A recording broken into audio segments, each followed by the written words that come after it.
Një që kam edhe nështë edhe si qëllim edhe me mëri, si Mehmet nështë e shë një tarë me të largët pak, që kam e mujtë edhe me kry ato, problemin që listat e zezat të familjeve ose të njerëzve të ushqykës. Ka shumë njerëz që unë njëf, familjarët dëshmorëve nështë, familjarët të ushtërisë, shëllimtarët të Kosovës që hezitojnë me kalu kufinin, se thojnë me herë e kam nëjë problem si dal anaj kufinit. Shumë e vërtetë, ka hasin është shumë shpesh në probleme atje në Mërgat që shqiptarët të kanë probleme me dokumenta, kanë probleme me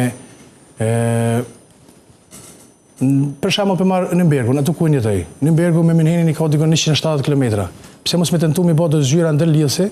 Ambasada është edhe kem 3 konsulata për shembull. Pse mos me tentu mi bë do zhyra një herë në mujt me tentu edhe me avy qytetarëve më afër, mos me pas ai nevojë për një dokument me shku 200 km në 200 km, po me pas një zyrë një herë në mujt që vjen edhe tenton me bashku ose me tentu mi avletësu edhe në çastin e dokumentet të Mërgatës atje.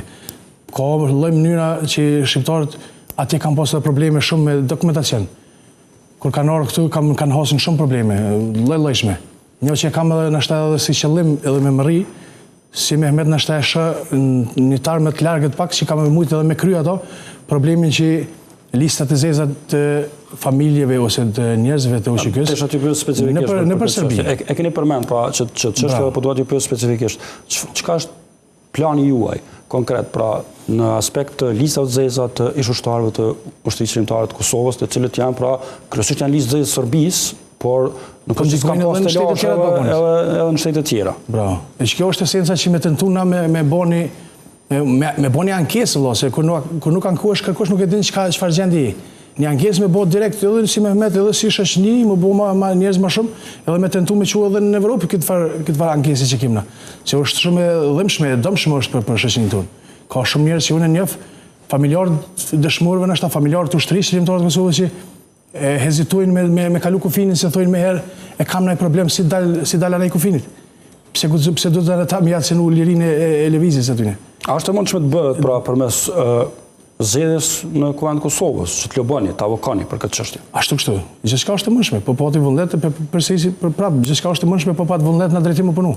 Nuk është e thjeshtë ajo, po është një sens që do të me tentu me arrit. Pse mos më nisi na me tentu edhe me mrit dikon. Edhe ata janë në Evropë, në Parlamentin Evropian i dinë shumë probleme që ka në Kosova, po bashkëto nuk e dinë. Që na prekupon neve çdo ditë, edhe njerëzit, edhe familjet e shtyjnë njerëzve që kanë luftuar për këtë vend.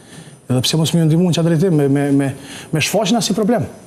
Me shfaq si diçka serioze, jo vetëm me thon hajt se unë tentoj me bën që tash në kohë zgjedhore, edhe më mos më përmend korr, po jo me luftu çdo ditë në të drejtën. Pra e vëllai që në zgjedhjen deputet nuk e përmendin vetëm fushat. Ja, absolut. Nuk e morë, çdo që ai tham që tash kam i marrë çdo ditë. Pa marrë parasysh çka, janë sene që po tentoj mi bë në tarmën e afërt, se nuk e marrë këtu vetëm me tentu me hini në parlament. Po e marrë këtu edhe minimu edhe subjektit të kryetarit Ramushit Aliancës, po edhe Kosovës në përgjithësi në atë aspekt me boni bashkëpunim, me tentu më bashku bashkë. Dhe Klinaku, ju jeni edhe afarist jashtë vendit në Gjermani, mirë, po cili është plani juaj dhe i Aliancës për Arminë e Kosovës sa i përket ekonomisë në Kosovë, këtu brenda? Si plan konkret kisha përmend, për shembull, ka konë në 2018 e kam përmend edhe në emision tjetër, ka konë Ramushi në 2018 ja u kanë shpërndar 15 hektarë Mërgatës dhe i ka thonë hajde investoni këtu.